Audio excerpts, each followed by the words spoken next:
మన ఇంట్లో తల్లిదండ్రులు శారీరకంగా చాలా కష్టపడి రూపాయి సంపాదించి వాళ్ళందరి ఆలోచన మనం బాగా చదవాలి అన్న డబ్బులు ఖర్చు పెడతారు, మన కోసం ఖర్చు పెడతారు. ఎక్కడ చూసినా కూడా మన పిల్లల్ని ప్రైవేట్ పాఠశాలలకు పంపిద్దాం, అక్కడ ఏదో బాగా చదువు చెప్తారని అనుకుంటారు. దానికి కారణం ప్రభుత్వ పాఠశాలల పైన నమ్మకం తగ్గిపోయి. మీ మంత్రిగా నేను ఒక లక్ష్యంగా పనిచేస్తున్నా. కేజీ నుంచి పీజీ వరకు ప్రభుత్వ పాఠశాలలు కానీ విశ్వవిద్యాలయాలు ఎలా బలోపేతం చేయాలి, ప్రైవేట్ తో ధీటుగా ఎలా పనిచేయాలి, వాళ్ళకి ఎలా పోటీ ఇవ్వాలి. రాబోయే సంవత్సరాల్లో 1, 1, 2, 3, 3 అనే వచ్చినప్పుడు గవర్నమెంట్ ఆఫ్ ఆంధ్రప్రదేశ్ పలానా జూనియర్ కళాశాల పిల్లలు తీసుకొచ్చే బాధ్యత మన ప్రభుత్వం తీసుకుంటుందని ఈ సభాముఖంగా మీ అందరికీ తెలుపుతున్నాం.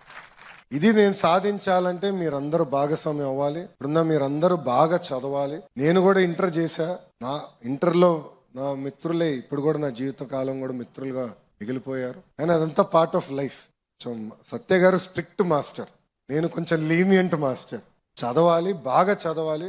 అట్ ద సేమ్ టైం ఫ్రెండ్స్తో కూడా సమయం గడపాలి.